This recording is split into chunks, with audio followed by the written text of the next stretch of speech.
গুম, গোপনে বন্দী রাখা ও নির্যাতন চালানোর অভিযোগে বাংলাদেশে ২৮ জনের বিরুদ্ধে আদালতে আনুষ্ঠানিক অভিযোগ দাখিলে সন্তোষ প্রকাশ করেছে যুক্তরাষ্ট্রভিত্তিক মানবাধিকার সংস্থা Human Rights watch.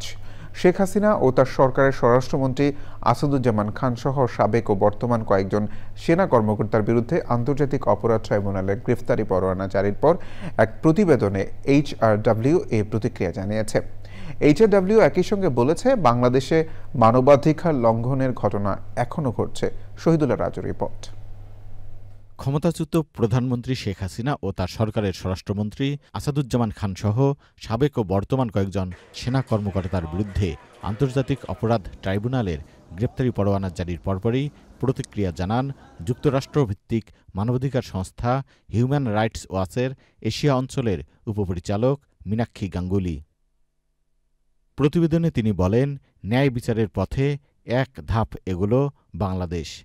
New York ভিত্তিক মানবাধিকার সংস্থাটির ওয়েবসাইটে বলা হয়েছে, শেখ হাসিনা সরকার ক্ষমতায় থাকাকালে বাংলাদেশে কর্তৃত্ববাদী প্রবণতা আরও শক্তিশালী হয়ে ওঠে।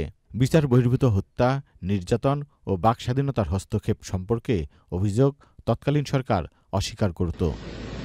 আওয়ামী লীগ সরকারের পতনের পর গুম বিষয়ক তদন্ত কমিশন গঠন করে অন্তর্বর্তী সরকার।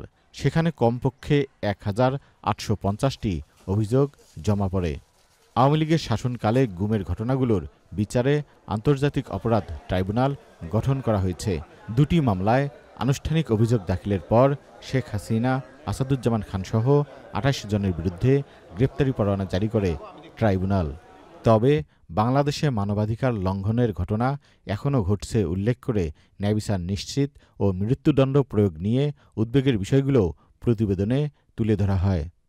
Shahidullah Raju, channel I, Dhaka.